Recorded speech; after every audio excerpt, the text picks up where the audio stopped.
Bonjour, Monsieur Faudé Roland. Je vous laisse nous présenter le collectif Afrique et le CSP 59. Alors, moi, je m'appelle Diagne Faudé Roland. Le Diagne, ça montre que je suis un bon Sénégalais, comme on dit. Mais né en Guinée, donc guinéen, par sa maman et malien par son grand-père. Et je suis aussi français, fonctionnaire français, professeur d'histoire et géographie en lycée ici. Je suis porte-parole du comité des sans-papiers depuis 1996. Je suis aussi porte-parole en fait du collectif Afrique. Alors, le comité des sans-papiers, c'est un collectif de sans-papiers auto-organisés dont l'objectif, c'est la lutte pour la régularisation des sans-papiers.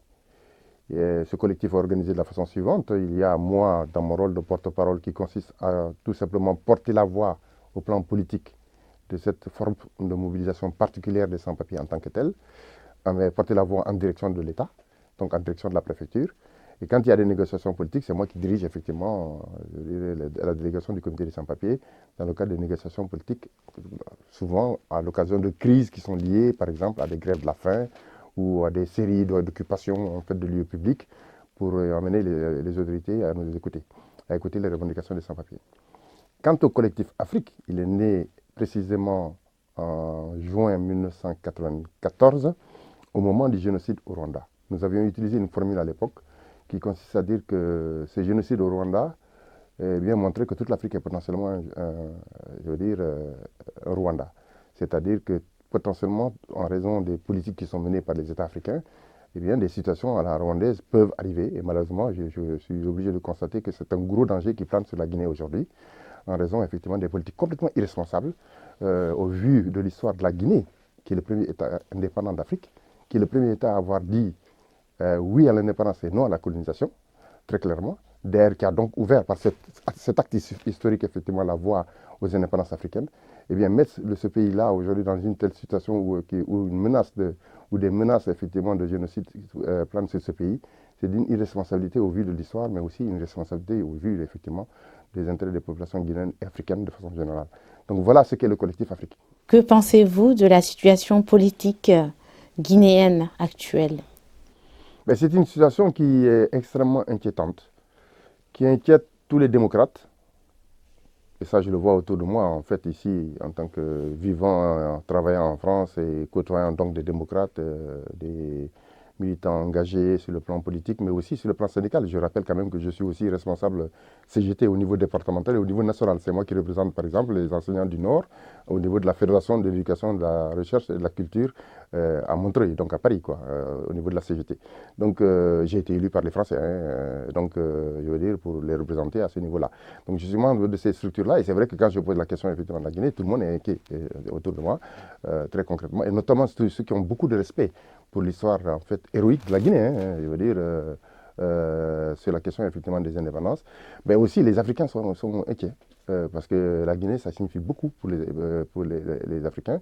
Même si aujourd'hui, il y a une jeunesse africaine qui a tendance à être un peu coupée en termes de mémoire par rapport au passé, je veux dire, eh bien, autour de moi, effectivement, les Africains sont de façon générale inquiets.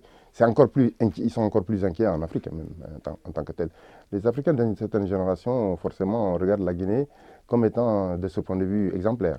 Et il n'y a rien de plus qui fait plus mal au cœur que de voir ce pays-là, qui a ouvert la brèche de l'indépendance, des indépendances africaines, se retrouver dans une situation, effectivement, où il y a un gouvernement qui mène une politique ethniciste, il faut le dire, très clairement, qui s'appuie sur effectivement, effectivement des contentieux ou des prétendus contentieux en réalité, parce que je veux dire, quand on remonte l'histoire, effectivement, y compris de la Guinée et de l'Afrique, les génocides ou les massacres effectivement interethniques sont assez rares du point de vue historique, très nettement, quoi, à ce niveau-là.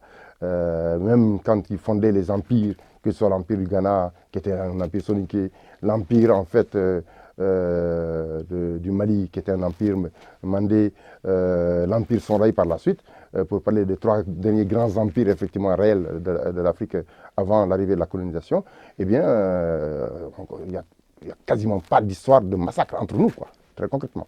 Donc l'histoire d'ethnicisme et de massacre entre nous, c'est effectivement un produit de la colonisation. Et je suis dans le regret de constater que celui qu'on prétendait, ou certains prétendaient, je dis bien certains prétendaient, comme étant l'opposant historique que moi j'ai qualifié déjà à l'époque, dans les années 70-75, comme étant plutôt en fait un opposant gauchiste qui a suivi, qui va servir plutôt à l'impérialisme. Et je dis Alpha Condé aujourd'hui, effectivement, il montre son vrai visage, le visage effectivement d'un anti-africain, d'un anti-guinéen, comme il l'a été dans les années 70, alors qu'on faisait croire à beaucoup de gens que c'était effectivement l'élément, en fait, l'opposant historique. C'est le label qui s'est attribué lui-même, que d'autres lui attribuent. Et moi, y compris à Sékou Touré, à Seyfoulaye Diallo et à Mafori Bangoura, je peux les citer, hein, les hommes et les femmes qui ont fait effectivement l'histoire du nom pour l'indépendance de la Guinée et donc l'indépendance de l'Afrique. Ça fait mal au cœur. Donc, je veux dire, il est clair que la survenue et l'avènement, la naissance d'un front tel que le FNDC pour dire non, stop, touche pas à ma constitution, moi j'ai trouvé ça effectivement comme étant porteur d'espoir. Et je pense que malgré le fait qu'aujourd'hui on peut penser qu'il y a une réalité effectivement d'une défaite dans le bras de fer, eh bien, du point de vue effectivement de la marche des peuples, eh bien, Alpha Condé pour moi ne sera qu'une parenthèse malheureuse, hein, voilà, dans l'histoire de Guinée. Est-ce qu'il y a un lien entre la mauvaise gouvernance guinéenne et l'asile politique en France des Guinéens ici? Le terme de mauvaise gouvernance, effectivement, est un terme assez galvaudé. Si on veut lui donner un contenu précis, mauvaise gouvernance, en général, renvoie à la question, effectivement, de la corruption, des politiques gabégiques, népotistes, effectivement, que les États africains. Mais ça, c'est assez commun en Afrique, hein, en particulier dans les pays de l'Afrique de l'Ouest, c'est assez commun. Quel est le régime qui ne fait pas, qui n'est pas népotique, gabégique et corrompu. Mais il faut y ajouter, dans le cas de la Guinée, avec Alpha Condé en particulier, en plus du népotisme, de la gabégie et de la corruption de ce pouvoir, il faut lui ajouter la réalité, effectivement, d'un régime qui a un tournant, une orientation de plus en plus ethnofasciste pour moi, hein. Très clairement, qui est en train de créer des contentieux effectivement énormes entre les Peuls, les Malinké en particulier, et rendre arbitre de ce conflit entre Peuls et Malinké en Guinée, les Soussous, les Kissi, les Guerzé et les Lantoma.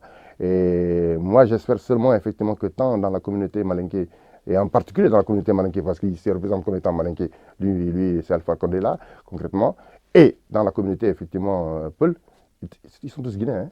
Ils sont tous Guinéens, quoi. Très concrètement, à ce niveau-là.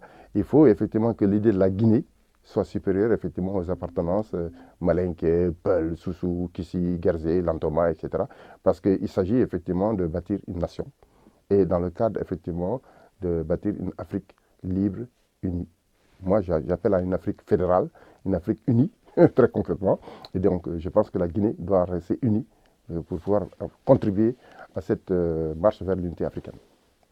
Donc pour moi, c'est bien effectivement un lien, il y a un lien entre l'orientation ethnofasciste, très concrètement en fait de Alpha Condé, et effectivement l'asile politique de plus en plus démultiplié, qu'on constate effectivement avec ces jeunes Guinéens qui arrivent par flot entier depuis quelques années, en fait dans un pays comme la France. Du coup, connaissez-vous les raisons qui poussent les jeunes Guinéens à demander l'asile en France? Est-ce que vous avez eu, je suppose que vous avez déjà eu à les assister par le collectif, auxquelles difficultés êtes-vous confrontés? Sur les 15 000 régularisations en 24 ans de combat du comité des sans-papiers depuis 1996, j'estime qu'il y a à peu près 6 000 Guinéens. Donc la Guinée a fourni les contingents les plus importants des combats du comité des sans-papiers ici. Et ça, dès le départ. Je rappelle que le comité des sans-papiers 59 est né d'une grève de la faim des parents d'enfants français guinéens. Ils étaient 13 parents d'enfants français qui, en juin 1996, sont venus me voir, mai-juin 1996, sont venus me voir pour me demander, parce que j'écrivais souvent des lettres pour eux, à la préfecture, étant guinéen moi-même, très clairement, donc étant très proche de toutes les communautés de travailleurs dans ce pays, eh bien, ils m'appelaient souvent pour faire leurs lettres, et moi je leur disais toujours, je vais faire votre lettre en direction de la préfecture, mais tant que vous ne prendrez pas vos responsabilités en main, vous ne me regrouperez pas pour commencer la lutte, il est clair qu'il y a peu d'espoir que ça débouche. Et quand ils ont vu, en mars 1996, ces 13 parents d'enfants français guinéens, ils ont vu en mars 1996, à Paris, les 314 familles de ce qui vont devenir les Saint-Bernard, en raison du coup de hache de Saint-Bernard en août 1996, sortir, occuper une église. Ils sont venus me voir, ils ont dit, bon, maintenant, nous aussi, on a compris, il faut maintenant y aller. C'est comme ça qu'a démarré le mouvement des sans-papiers, en fait, ici à Lille, hein, concrètement. En d'autres termes, si je dois faire un parallèle historique, parce que l'histoire parfois nous joue des tours assez ironiques. La Guinée a ouvert la brèche des indépendances africaines en 1958. Eh bien, ici, à l'ultime comité des sans-papiers, la brèche a été ouverte par effectivement des Guinéens. Il faut le rappeler, ça c'est important de ne pas l'oublier, très concrètement. Et toutes les générations de lutte des sans-papiers, depuis 1996, eh bien, il y a toujours eu effectivement une composante guinéenne très forte. Et dans cette composante guinéenne très forte, à part le cas des parents d'enfants français dont je viens de parler, tout le reste, à plus de 99%, ce sont des demandeurs d'asile. Ça veut dire donc effectivement qu'en Guinée, eh bien, depuis Lansana Conté déjà, puis ensuite aujourd'hui Alpha Condé, on assiste à effectivement des répressions et des politiques en fait dictatoriales et répressives qui poussent effectivement ces jeunes Guinéens, en plus de la misère née du népotisme, de la corruption effectivement de ces différents pouvoirs, eh bien, qui poussent les jeunes Guinéens à quitter leur pays et à se retrouver ici. Et parfois mourir dans le désert, parfois mourir dans la mer, tout simplement dans la mer Méditerranée. Est-ce que vous pensez que cette situation a évolué dans le temps, depuis ces 10 dernières années, avec la gouvernance de Alpha Condé? Est-ce que les demandes se sont multipliées ou pas, ou elles sont toujours restées stagnantes? En fait, il faut constater en fait, deux types d'évolution. Pour parler cru, la première génération des Guinéens qui menaient le combat des comités des sans-papiers était majoritairement en fait des Diakhanké.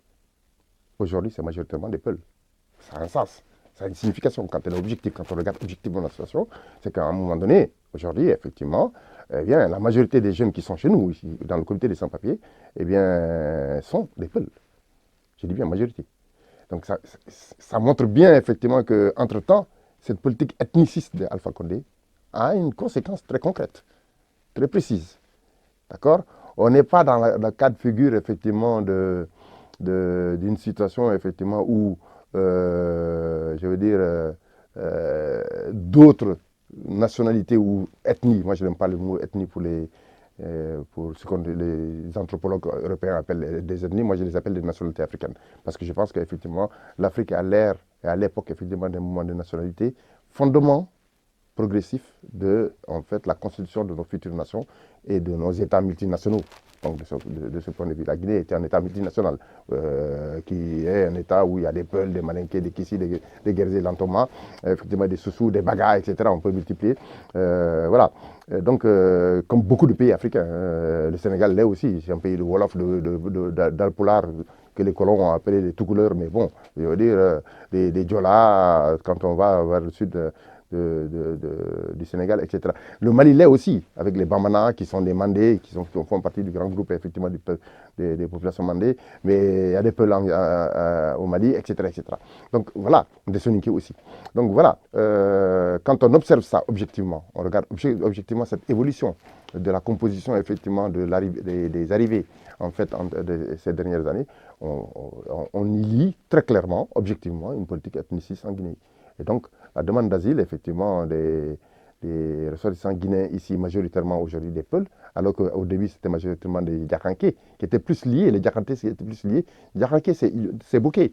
C'est plus lié à quoi? À Péchiné, à l'exploitation, effectivement, de la bauxite, très clairement, qui a créé, effectivement, disons, un écosystème défavorable à la jeunesse, effectivement, de cette région de la Guinée, ou cette partie de la Guinée, très concrètement, et ça a expliqué en partie pourquoi, en fait, ça charriait, effectivement, l'arrivée de Diakhanké aujourd'hui, qui arrive moins, et c'est plus les Peuls, donc ça montre bien qu'en Guinée, il y a une répression anti-Peul, claire, nette et précise, et qui est inacceptable, et qu'il faut absolument que l'ensemble des démocrates et des panafricanistes et des patriotes guinéens, d'abord, de toutes les nationalités de Guinée, comprennent qu'en fait, l'avenir de la Guinée se joue quelque part dans leur capacité à se mobiliser ensemble et à stopper cette dérive-là qui peut déboucher sur effectivement des génocides ou des crimes majeurs, quoi, concrètement, à l'irréparable, comme cela a été en fait au Rwanda, ce que personne ne souhaite. Donc la plupart des profils sont jeunes, si j'ai bien tout retenu. Et Et du coup, ces jeunes, pouvez-vous nous décrire un peu leur profil, les motifs de leur demande d'asile? Alors, les motifs sont variables. Alors, il y a un camarade à moi que je souhaiterais que vous interviewez, qui est le coordinateur de la commission juridique, qui sera plus précis que moi sur le plan technique, hein, sur le plan technique, parce qu'eux, ils reçoivent les dossiers concrètement des uns et des autres. Ils pourront mieux, effectivement, donner un aperçu plus précis, et peut-être plus détaillé que le mien. Mais ce que je peux dire, moi, parce qu'on travaille beaucoup ensemble et on fait des séances de mise à jour et effectivement et d'échange sur les différents dossiers que nous avons ici. Et moi, je participe à ces séances-là en tant que porte-parole du comité des sans-papiers. Eh bien, ce que je peux dire à ce niveau-là, c'est que les motifs sont divers et variés. Il y a parfois des motifs effectivement qui sont liés. Il y a très peu de motifs disant clairement, par exemple, dans le cas je parlais de ce constat qu'on peut faire objectivement, à savoir que c'est de plus en plus de peuples qui viennent ici, et qui sont réfugiés, qui sont dans le comité des sans-papiers. Eh bien, comparativement à une période où c'était plus les Djaranké, comme je le disais tout à l'heure, après il y a les Malinké, il y a des Soussous, etc. Par exemple, à un moment donné, il y avait pas mal de Soussous, et je pense que ça c'est le phénomène des villes. Conakry, c'est une ville urbaine, très clairement, au départ Soussou. Et c'est clair, la misère des villes produit effectivement et charrie des départs aussi, quoi, à ce niveau-là. On peut le constater ailleurs. Mais ce que je veux dire à ce niveau-là précis, c'est que par rapport aux demandes, très peu de formulations directement liées à l'ethnicisme en Guinée. Ça, c'est aussi, ça signifie quoi? Comment peut-on avoir, quelle lecture peut-on en avoir, très concrètement? D'accord? C'est la difficulté de dire effectivement, d'abord, souvent c'est des jeunes qui ne sont pas très politiques, qui ont peu de vision politique ou de compréhension politique effectivement de ce qui se passe en Guinée. Très clairement, ils vont te dire, par exemple, en discutant, ah oui, moi je suis Peul et c'est vrai qu'on tue des Peuls en Guinée. Mais quand tu demandes de consulter leur dossier avec eux, ils ne te diront pas ça comme ça, très concrètement. Et ça, pour moi, ça signifie que ces gens-là, ils sont en fait guinéens d'abord, avant d'être Peuls. Et que la difficulté d'exprimer de façon verbale et de verbaliser le fait que la répression prend une tournure ethniciste sous le régime de Alpha Condé, cette difficulté-là, c'est comme une inhibition effectivement interne dans l'esprit de ces jeunes-là, du fait que mais finalement dire ça, c'est quand même quelque part attaquer mon pays, quoi.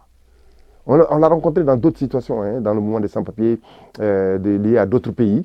Mais ça, c'est clair. Moi, je souligne ce point-là et je pointe ce point-là pour dire, attention, il faut que les gens prennent conscience. Et j'espère que ce que je suis en train de dire là, peut-être que beaucoup de gens ne l'ont pas beaucoup entendu.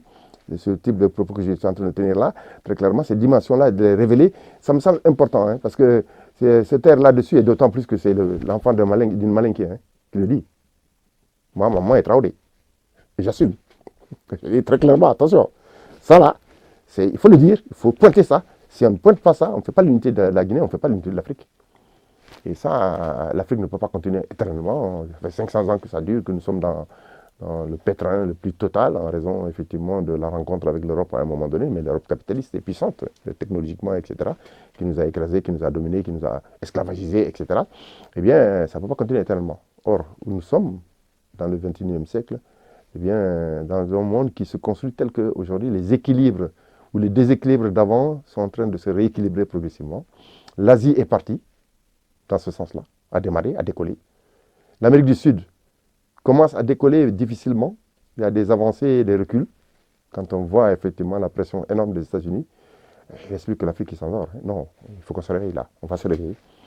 Contre les Alpha Condé, contre tout ce qui ressemble à Alpha Condé, les Ouattara, là, les Macky Sall au Sénégal, pour ne citer que ces trois-là, on voit que les peuples africains vont se réveiller. Et il est grand temps qu'ils vont se réveiller et qu'on prenne effectivement le bâton de pèlerin pour renouer avec nos anciens. En 1955, quand il y a eu Bandung, la conférence de Bandung, c'était les Asiatiques qui avaient porté ça en premier. Nehru, Chonlai, donc la Chine, l'Inde, etc. L'Indonésie, Sukarno à l'époque. Eh bien, Kwame Nkrumah nous a représenté. L'Afrique est venue, 1957. Puis ensuite, Sékou Touré, Seyfoulé Diallo, Mafodi Bangoura, Verbo Lansana, qui constituent effectivement l'ossature de ce qu'est la Guinée future contre les Alpha Condé. C'est ça que nous essayons effectivement de bâtir, c'est ça que nous essayons aussi de défendre, tout modestement à notre niveau d'échelle ici, dans le cadre du mouvement des sans-papiers, en mobilisant les sans-papiers, en leur disant qu'il n'y a pas d'autre voie que la voie de la dignité et de la lutte. Nous vous remercions pour ce témoignage très riche d'expérience par rapport à votre combat au niveau du collectif Afrique et du CSP 59, dont vous êtes membre fondateur. Aujourd'hui, avez-vous un message d'espoir pour la Guinée à nous prodiguer? Eh bien, d'abord, je vais commencer par la communauté guinéenne ici à Lille, dans le nord et dans le département. Quand il y a eu les répressions, les grandes mobilisations où il y avait 300, 400 Guinéens, je me souviens, face aux tueries de l'armée, hein, c'était Lansana Conté à l'époque, avant 2010 je crois, les Guinéens constituaient le statut des grandes mobilisations, y compris les Guinéens du comité des sans-papiers, le statut des grandes mobilisations, effectivement, on entraînait les Algériens, les autres nationalités qui sont dans le mouvement des sans-papiers avec nous, on entraînait aussi les démocrates et les internationalistes français qui venaient participer à ces manifestations. On l'a fait pour le Togo, on l'a fait pour le Cameroun, on l'a fait pour le